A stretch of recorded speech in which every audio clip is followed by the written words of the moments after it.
Ladies and gentlemen, welcome back to another episode of Couple of Nukes. As always, I'm your host, Mr. Whiskey, and this episode is a solo episode addressing a topic, though, that is so important. Now, this topic was first brought to my attention about a month or so ago. It was interesting. I was on my computer.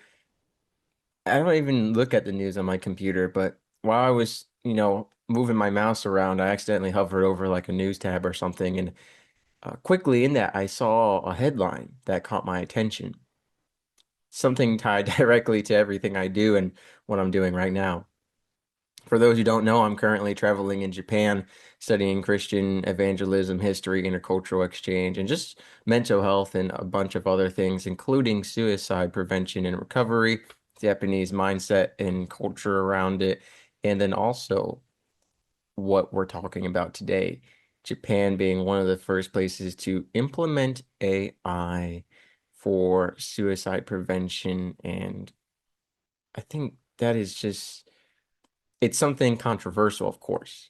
And I've actually waited a month because one, I wanted to launch this episode with a little more information, and I'm glad I waited because they've released a lot new information that's super important that we'll be discussing today. And additionally, I've gotten to talk to multiple people about it and weigh out the pros, the cons, the good and the bad. So normally my episodes are unscripted, and this one is as well. However, I will be referencing a report that I've put together from a couple different resources. All of those resources will be linked in the description below for you to read the original articles and reports. I'm just going to be going over the key points and, the summarized data. Again, if you didn't catch the title, Japan has seen the national suicide average go down. However, the overall suicide deaths, while they're declining substantially among elementary, junior high, and high school students, it's actually reached a record high. It's going up. So overall suicide is going down. In students, it's going up. So I have a couple of different reports here to look at, starting with the 2025 statistics and measurements.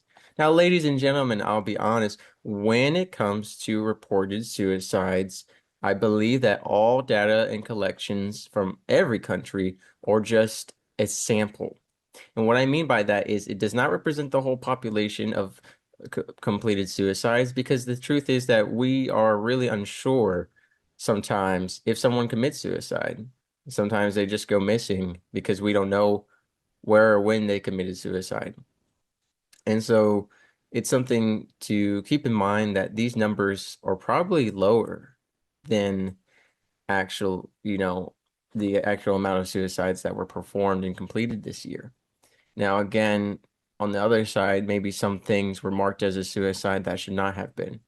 So we got to leave a margin of error on both sides. So just keep these numbers with that in mind, please. So looking at Japan in 2025, we see 19,188 people died. That's a lot of people, but it's down from 1,132, or rather, it's down 1,132 from what it was in 2024. So that means last year, I don't want to make the statement that 1,132 lives were saved, but 1,132 people more lived than the year before because of suicide. And so I think that is good to see that number going down. However, 19,188 is still a lot. And we've talked before on the show about how, and this is important because this is Japan's annual total falling below 20,000 for the first time. And so this is really important, y'all. What I will say, and we've mentioned before on this podcast and other events, when I read big numbers like this, or when anyone reads big numbers like this, it's, we lose the value of what each number represents. That's over 19,000 people. Fathers, mothers, brothers, sisters, aunts, uncles. I couldn't imagine losing five people to suicide right now, let alone 19,000 plus. And so when we read these numbers, please have the lamentations in your heart about what this means. Each suicide affects multiple people. And so this is truly awful. And this episode will get darker because we're going to be talking about children's suicide. Now, of course, this is a conversation of hope and recovery and looking at, intervention and prevention in new ways. Looking at that, while we saw the total fall from, below 20,000 in 2025, the deaths among people 19 and younger increased by 30 from 800 to 830. Looking at that, 538 elementary, junior high, and high school students died by suicide last year, which is actually the highest number recorded since comparable statistics began back in 1980. Again, all these statistics take with a margin of error, please. The previous record was 529 in 2024, and last year we saw 538. And that's elementary, junior high, and high school students, but 19 and younger was 830. And of course, that leaves us the question. So we see progress against suicide overall, but the young people are moving in the opposite direction. That's one of the things we're going to be addressing in this conversation today with the new AI implementation, talking about the internet and other stuff going on, as well as a little bit of Japanese culture commentary. Now, again, that was 2025. I mentioned 538 total for, if you break it down, a majority of it was high schoolers, 356 high schoolers, 172 junior high schoolers, and 10 elementary school children. Again, those are what we have reported and recorded. Breaking it down by gender, you see male students, 258, female students, 280. Again, so, I'm not going to make any claims or analysis around this, but we do see more female suicides completed in this particular report, which is interesting because that counters other reports I've looked at when it comes to children's suicide in other countries. If you look at 2024, it was 529, and it was more elementary school suicides, fewer junior high, and fewer high school. That shift in variation, nothing significant in terms of mathematics, of course, significant in terms of suicide and human life, but to make any real things. And what we see is a much bigger change, though. If you look at the male-female ratio in 2024, we see 290 females and 239 males compared to 258 males in 2025, 280 females in 2025.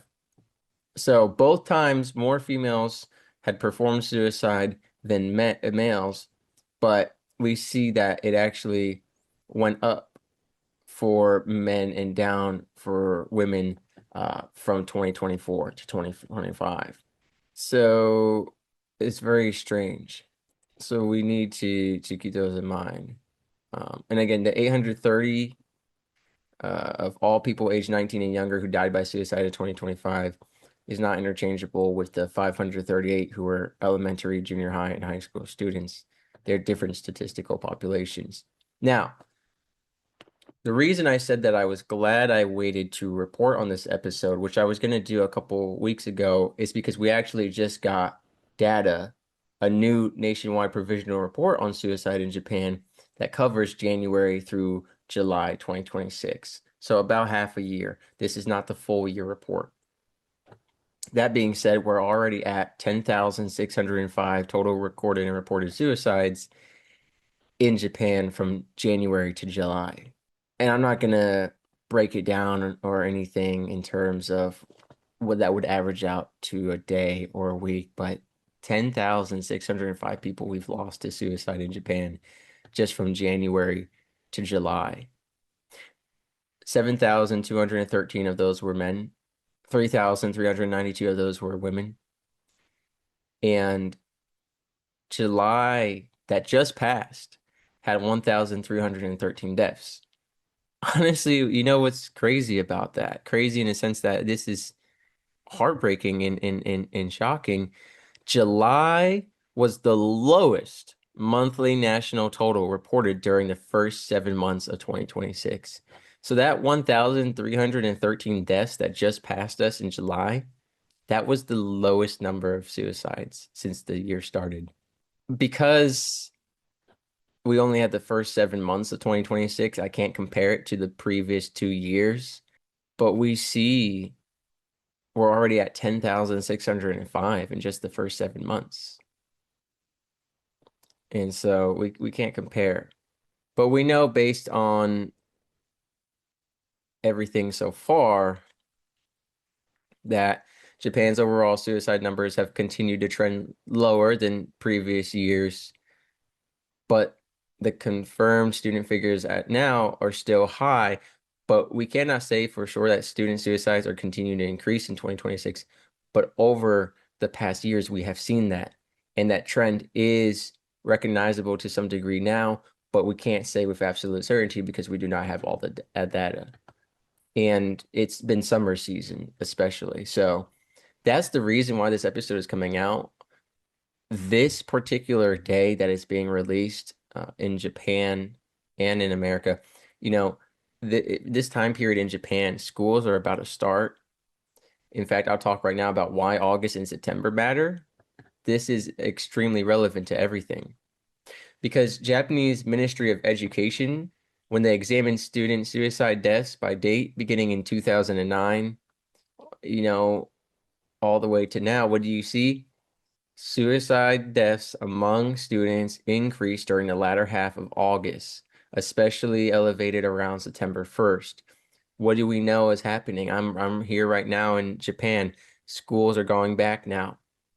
And we're going to get into data, unfortunately, that kind of shows what a role academic pressure plays in suicides here in Japan.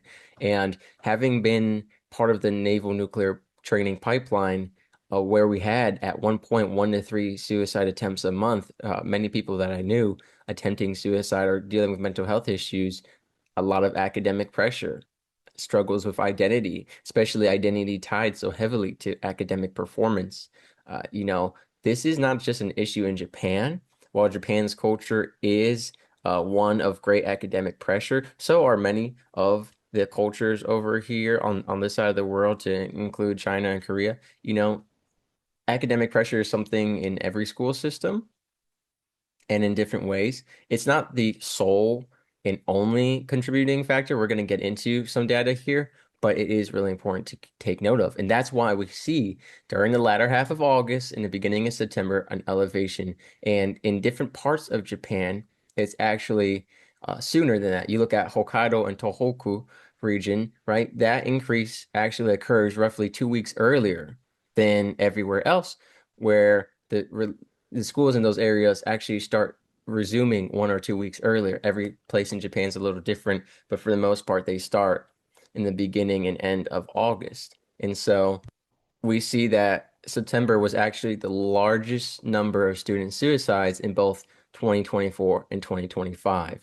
So when you look at it, academic pressure, entrance examinations, career and future uncertainty, bullying and difficult with peer relationships. You know, we're gonna get into the bullying and academic pressure being two of the biggest things. Now, again, I'm not gonna make any claims or causations without proper data, but we have seen based on the trends and everything going on what this looks like currently.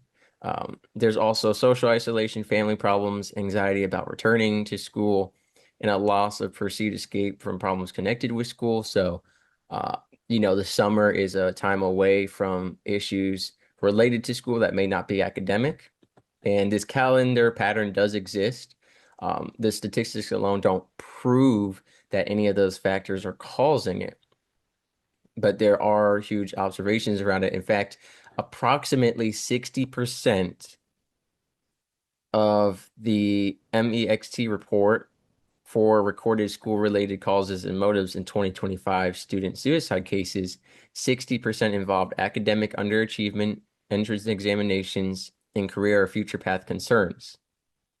Meanwhile, recorded bullying-related circumstances also increased from 2024 was 9 cases to 2025, 16 cases. And that is, I think, a very drastically underrepresented kind of number. I think bullying related circumstances was significantly higher than what was recorded. And again, 60% involved academic underachievement, entrance examinations, and career future path concerns, but that does not mean that 60% of student suicides were caused by academic pressure. Suicide generally involves multiple interacting causes and factors. Stuff going on at home. It may be divorce, finances, family relations, right? Most authorities, when they record this kind of information, they have as many as four or more causes for one death because unless there is some kind of note or explicit statement and explanation, we really don't know what caused it. And a lot of people ask me that question all the time, what caused someone to commit suicide? And I really don't have that information. Even for people who told me they were suicidal, some of them were people who seem to have everything put together, who had great lives. So it's really hard to tell or find a pattern sometimes. And so there's a lot when we look at this as far as the motivations and, probable causes. And we'll get into social media conversation in a minute here. One thing I want to make clear is that this is not a critique on Japanese school culture. The evidence is much more complicated, as I mentioned. And I don't want everyone listening to this just say, all these Japanese people and these Japanese school teachers and parents are just killing the children with education. That's not what it is. I'm not saying I agree with the academic pressure or the business pressure here that I have personally seen or that Japanese locals have complained to me about. Every school is different, every job is different. And so, again, I'll this is a long list, but I'll go through, when it comes to school, it could be grades, exams, attendance, bullying, social relationships, future expectations. You look at the home life, family conflict, abuse, neglect, financial problems, parental expectations, lack of emotional safety. Individual circumstances. Some students have mental health difficulties. Some of them have previous self-harm or suicide attempts and are at higher risk. Some of them have physical health issues, loneliness, or difficulty asking for help.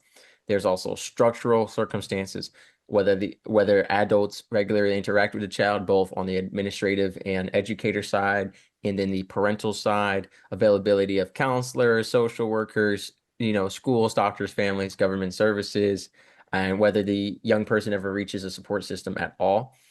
So looking at all these factors, this huge list, this isn't unique to Japanese school culture. These exist in every culture.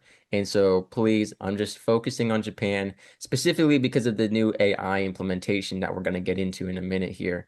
Now, so this isn't just about the death. When you look at the OVA's 2026 government funded research, they also looked at what distressed young people themselves were saying through internet consultations or online forums to try and attempt to identify some contributing factors after the postmortem statistics were created. And unfortunately, like I said, unless we have a note or some kind of digital trail, it can be hard to narrow down.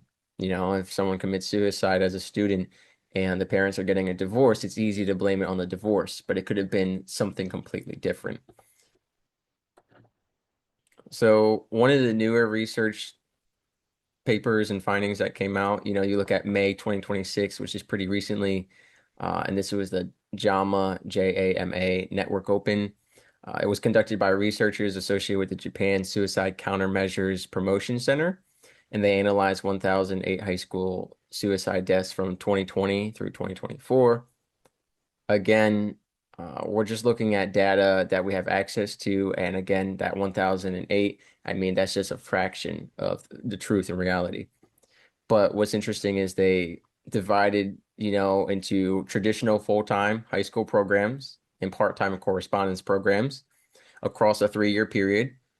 And what you find is, and this is very interesting, y'all, and I don't say interesting to glamorize any of this, but 7.8 suicide deaths per 100,000 students for full-time students, but 32.5 per 100,000 in part-time or correspondence students. So when you look at it mathematically, and again, that's not to diminish anything that these families and the people affected by the suicides are going through, or what that student was going through. But looking at it mathematically, what do we see? A 4.17 times difference between full-time and part-time, which I think is very interesting. And again, I actually, let's look, before I even unpack that, I want to go on a little side detail observation from that. Across 2022 to 2024, female full-time students, 6.7 per 100,000. Female part-time, 38.1 per 100,000, which mathematically calculates to 5.7 times higher. In 2024 alone, the female part-time and correspondence mortality rate was reached a high of 43.3 per 100,000, more than 6 times corresponding full-time rate. Now, what's important is, who are these students? And the correspondence school story becomes much more complicated when you look at who these institutions now serve. And this is data summarized by JSCP. 57% of students entering correspondence high schools in 2025 had experienced school non-attendance during their third year of junior high. So more than one-fifth of currently enrolled students had a history of attending psychosomatic/mental health medical services in a separate Ministry of Education survey. So that's interesting. 57% of the students had already experienced non-attendance during their third year of junior high. And so historically, correspondence high schools were developed partly to provide education to working young people, but that role has changed. And they're now increasingly serving students who may have previously stopped attending conventional school, experienced social or interpersonal difficulties, mental health needs, different educational needs, difficulty functioning within conventional full-time schools. So there is perhaps this idea that correspondence schools can function as a social safety net. And again, this has shifted over time. So Japanese educators, definitely let me know what you think and if you've seen a change in correspondence high schools. But looking at the data here, we know that 57% of them, of the students entering correspondence high schools, had already missed school, and that more than one-fifth of currently enrolled students, uh, they already had psychosomatic or mental health issues. So it would not be unreasonable to say that a good portion, and take good not as any specific mathematical value, but a good portion of students going to school, were at higher risk for suicide. So that's a contributing factor as well to take a look at. But again, obviously, and it's not everyone across the board there, but the safety net mismatch is what's kind of strange in an issue. So Japan's correspondence school population has expanded dramatically, as we've kind of mentioned, the shift in it. That enrollment went from approximately 180,000 students in 2015 to more than 300,000 in 2025. And so one issue with this is, from the administrative side, looking at, hey, we've had it grow from 180,000 to 300,000 in just 10 years. Can our infrastructure expand at the same rate? And we don't know. Looking at the data here, access to school counselors. We know public schools have a 98.8% access rate. Private schools have 79.7% access rate. The access to social school or school social workers rather, in public schools, 91.4%. Private schools, only 19.4%. 19.4%. So correspondence schools may increasingly be accepting students who need more intensive social and emotional support than other schools, yet may have less access to professionals responsible for providing that support. And this is a structural problem worth examining, but again, we can't make unwarranted claims that, hey, these schools have less access to mental health help, students who need more mental health help, therefore they have a higher suicide rate. That is a pattern we can see and observe, but it's not, fully proven yet. And so keep that in mind, though, especially if you're looking at school systems. I think it is important to really look at the mental health environment of the school.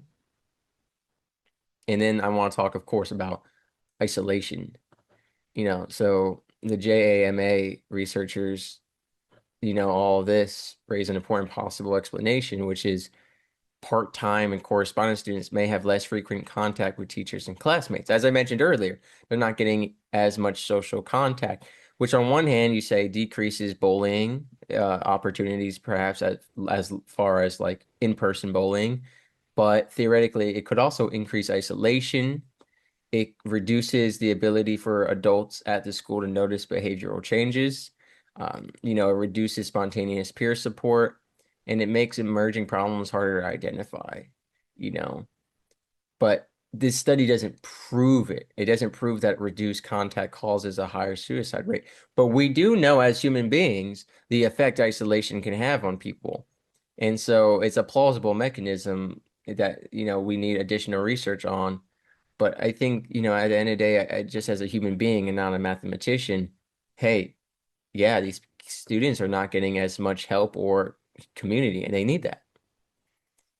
So the real question becomes, what happens when the child most in need of someone noticing them is also a child who is least likely to regularly encounter someone capable of noticing? Because noticing is really important. And that's where the AI implementation is coming into response now. And we're going to see, Japan is not just studying all this data and making claims and, having people podcast about it, right? They are trying out some new ideas. So what they want to implement is a broader child and youth suicide prevention strategy centered around earlier detection. This earlier detection is going to revolve around mental health observation using student devices, so digital means, easier access to consultation services, which is good. School counselors and school social workers more accessible and detecting early, that's great. Telephone and social media consultation options, again, just higher accessibility. The one I want to focus on and pinpoint there is digital mental health observation using student devices. We'll get back to that. And then just better coordination among schools, medical institutions, municipal government, welfare services, other relevant agencies. So the government here in Japan, they're really pushing municipalities toward formal multidisciplinary systems capable of sharing information and coordinating support for high-risk children. But what's really interesting is the digital aspect that we talked about for earlier detection moving into AI. Not just AI, but social media and digital means. So August 20th to September 9th, 2026 is Japan's newly designated Intensive Child and Youth Suicide Prevention period. As mentioned in the beginning of the episode, this is the period of time where the suicide among students is really at its peak. And so the campaign is specifically targeting this era where the end of summer vacation shifts into the new school year. And this is also a time very commonly in most countries where school is going back. I know in the South, in the United States of America, schools just went back as well. So government outreach includes YouTube, social media, learning management applications, music streaming applications, video advertising, audio advertising, posters, cards and stickers, consultation information, messaging to adults, and gatekeeper education. So Japan's government outreach is including a lot of different mediums, specifically YouTube, social media, music streaming applications, video and audio advertising. That's huge for reaching the children nowadays who are basically born on a digital device. MEXT has also urged schools to use students' individual digital devices to distribute consultation information and to also strengthen monitoring and support around the return from summer vacation. So there are some concerns about this, and we're going to get into that. Now, first I want to break down the gatekeeper education, talking about what is a gatekeeper. So Japan's current campaign specifically promotes the concept of adults becoming gatekeepers. So not every parent, teacher, coach, relative, or neighbor is going to become a psychologist, right? But rather notice a change, take it seriously, listen, help connect that young person with appropriate support. Looking at my time in military service, they've changed the suicide prevention information quite a bit, but at one point they were putting forward ACT, ask, care, treat, act. And so it's definitely important to notice those changes, take it seriously, and listen. And that discernment is really important, and that's going to be part of what we discuss with the AI.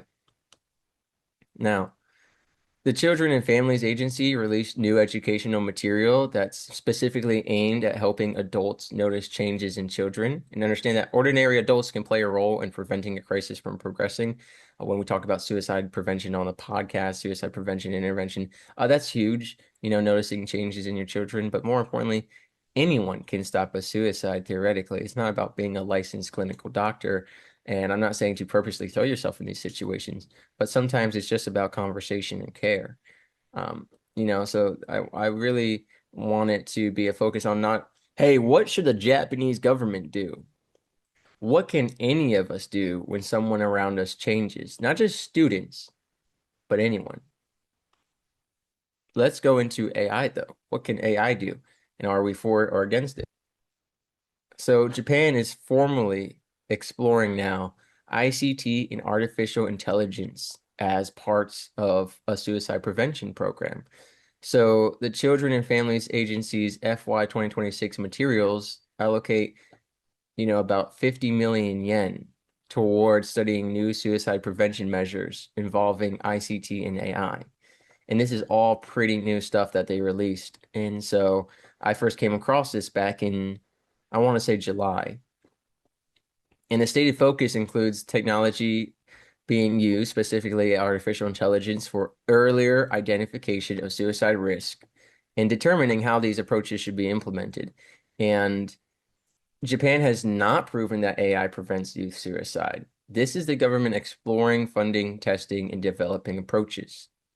Can AI save suicidal children? That's the question we're going to look at today. It's a question that I've been asking locals here in Japan, people who only speak Japanese, people who speak English as a second language. I've been talking about it with young adults, with children, with adults, and people around the world. So I'm excited to get into that topic and portion of the episode.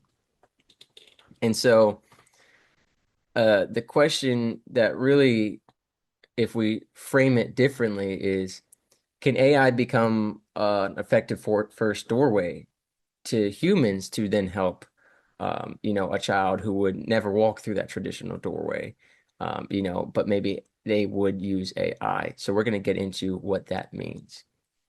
Let's talk about some of the benefits before I just talk about everyone's opinion that is anti-AI, starting with 24/7 availability. So that's a potential advantage worth discussing. Obviously, that AI can be 24/7. In fact, in a recent episode with David Seychelle, founder of, Blue Shirt Media, we were talking about the implementation of AI phone calls being used to help call centers for addiction and rehab centers, properly answer and take care of phone calls after hours or when, operators are swarmed. So we see AI being implemented in other parts of the world right now for 24/7 availability when it comes to crisis intervention. So can it now play a role in suicide prevention, just as I did an episode on addiction intervention and recovery? And that's the big question. One thing that we've been discussing, me and the locals here in Japan, as well as educators around the world, the lower social barrier. That is, some people may disclose something to a machine before another person. Now, what's so neat about that is trust in AI. And I'm actually going to bring up a different article called Deus in Machina, where a Swiss church installed an AI-powered Jesus. Now, I'm bringing this up because, you know, basically, and to quote here from Marco Schmid, it was really an experiment. We wanted to see and understand how people react to an AI Jesus. What would they talk with him about? Would there be interest in talking to him? We're probably pioneers in this. And this went pretty viral. And, what was interesting is that people found it. It says feedback from more than 230 users suggested two-thirds of them had found it to be a spiritual experience. They had a religiously positive moment with this AI Jesus. And so it's pretty interesting. And obviously, they face criticism within the church community and stuff like that. And what's so neat about this really is not the religious controversy with it, but for me, the trust aspect. That goes into this lower social barrier. Are people more willing to tell an AI generated, depiction of Jesus Christ, Yeshua, more than they would tell an actual priest? Are children, and I believe with all the mascots here in Japan, everywhere you go, there's a mascot. The vending machines, the trains, different stores, they all have a little mascot, cute, typically chibi style. And the question is, if these children are on, a tablet or a device, and the mental health counselor is, a cute cat, or maybe it's a lizard with goofy eyes, right? If it's some kind of mascot, will they trust it more because they think, again, this perceived privacy and anonymity compared to talking to a person? Hey, Mr. Smith, or, you know, Mr. Sato, or whoever, is teaching a class, they don't want to talk to that teacher because you know, of the perceived reaction of the teacher, or because they know the teacher, or because the teacher knows their parents, right? So, will there be a lower social barrier and a perceived privacy and anonymity? Sorry, I said that terribly wrong. With this AI implementation. And I think that's the big question really going around right now. And I would say yes. I will say yes, students, especially children, will disclose more information to the AI. People already disclose a ton of information to their AI. I'm talking about grown adults, let alone children, especially if you attach a mascot to it. Now, again, Japan has not said that they are attaching a mascot to it. I'm just saying, based on what I've seen here, it's highly likely. And I would actually suggest it to lower that social barrier even more by personifying it not as a human being, but as a human-like creature that seems to understand human issues, but is more approachable to these children because it's cute and kawaii. So I think it's something that is, on the positive side, 24/7 availability. And I'm not saying it's good that people trust the AI more than people, but I'm saying we have seen that with the AI Jesus experiment. We have seen it just naturally with what people tell their AIs. And what the AI can do with this information now, that's the important part. What will AI do with this information? Pattern recognition. So AI could potentially identify language or behavioral patterns suggesting increased risk. And then the technology could point that student toward appropriate human resources. The question is the AI going to notify an adult, or is it going to leave it up to the student to get help? And we're going to hold a pin in that thought. We're going to go into why AI suicide prevention and intervention can be really bad. So hold that thought. And then the scale, one counselor cannot simultaneously speak to thousands of students, but an AI potentially can. Of course, none of those benefits, by the way, remove the need for human intervention. AI is not replacing suicide prevention and intervention by humans. It is aiding and enhancing the performance of early, discoverability and help and intervention. But there's a lot of things. Number one, AI fails to recognize a genuine crisis, marks it as fine, and maybe even plays a role in hiding it from staff or parents. Or AI flags someone who is not in crisis as in crisis. The privacy concerns, the collection of extraordinarily sensitive information about minors, and the data security. What, who has access to this? Who is getting all this information about our children? What is the AI doing with it? Can AI properly discern a mental health issue to just a mood swing? And if it overly diagnoses or underdiagnoses, not that it's qualified to diagnose, but to recognize rather, what will happen? What will be the consequences of that? What if AI encourages suicide? I've heard, and I have not seen, but I've heard people mention to me AI is helping people commit suicide or encourage them.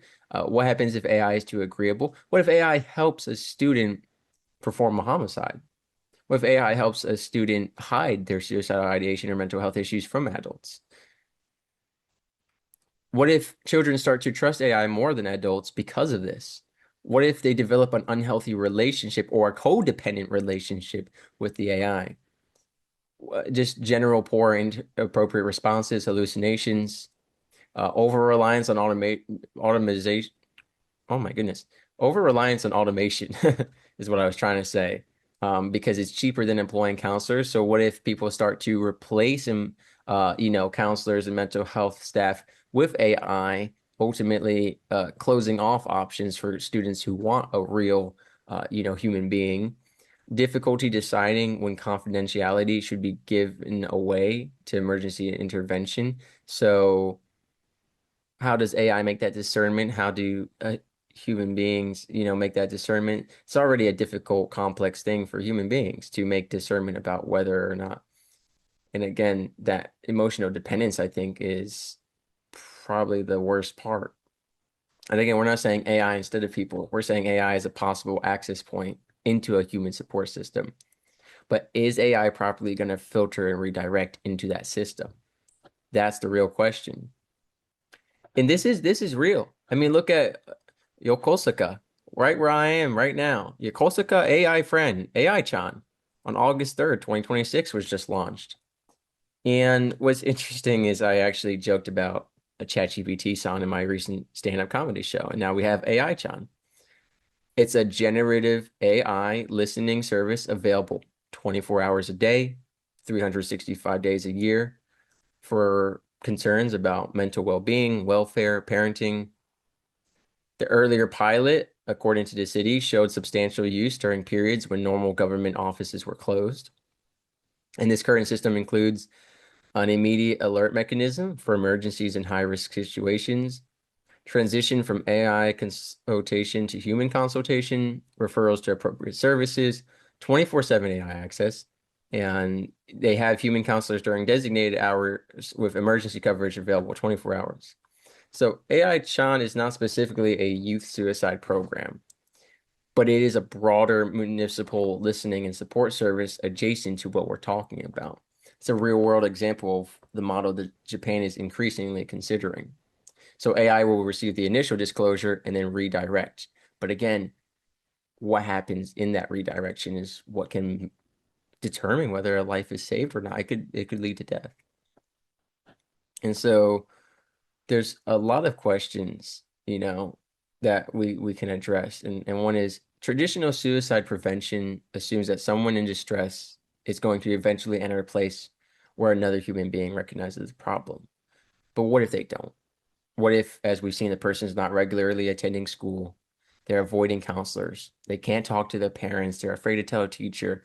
Maybe it's, they're having crisis at 2 a.m. in the morning. Maybe they only express their distresses through searches, chats, social media, anonymous online conversations. Maybe they're leaving some kind of digital trail, or maybe not at all. So the modern challenge isn't just how do we provide better mental health care, it's how do we reach this person? And so is AI that new solution?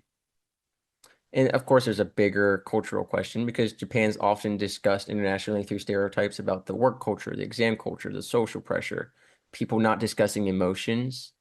And we want to make sure that, these cultural stereotypes, we're not attaching them to any of this. You know, young people can appear connected on technology, but are still isolated or, difficult to reach through traditional institutions. So can AI again make this important? What I want to say about the emotional state of Japan,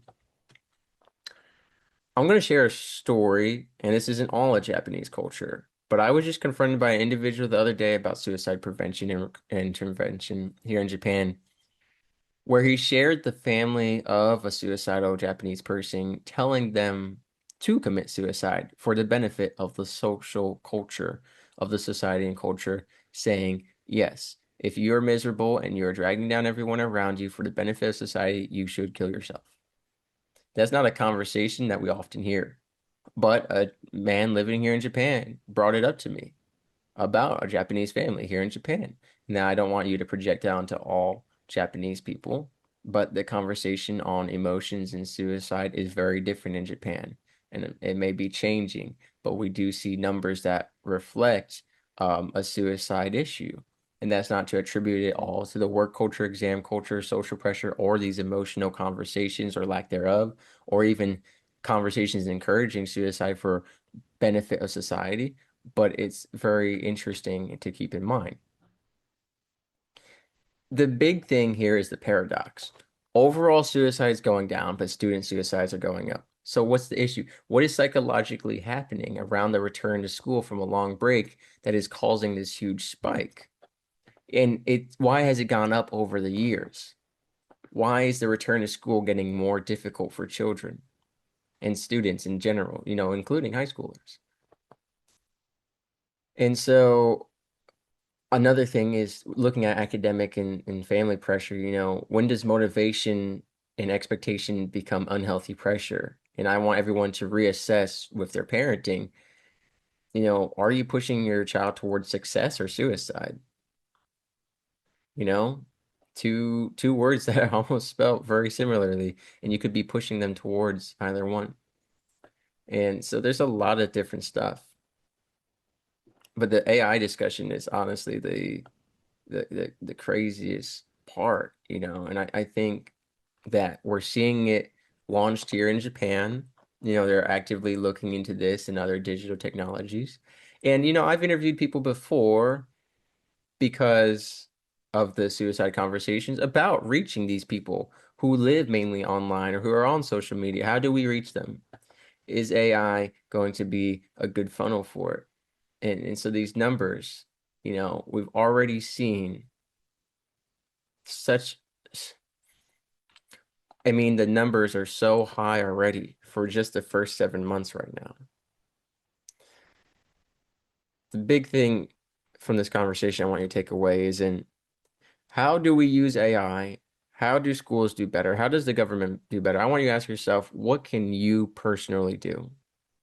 We need to come together as a government, as a society, as a school system, as technology engineers and pioneers. But what can you personally do first and foremost in the life of your children, the children you mentor, whether you're a coach, a teacher, or just someone? And this isn't just about the students. Yes, the student suicides are what we're looking at, but in general, suicide in Japan, in America, in Britain, wherever you are in the world. I'm not going to name every country, right? But we know in every country it is happening. It is happening to thousands and tens of thousands of people. And we need to be there for one another in these end times, in this fallen world, when everything is falling apart. The number one thing isn't how can AI save us? How can the school save us? How can the government save us? It's how can we serve one another? And so I ask for you to reflect on that as you think about all this information that we've just consumed together. This is just for Japan. There are thousands of reports out there for all these other countries dealing with similar issues. Mental health and suicide do not discriminate. They are something that affect us all. So I highly encourage everyone, please, what can you do to serve one another today and to help with suicide prevention and intervention?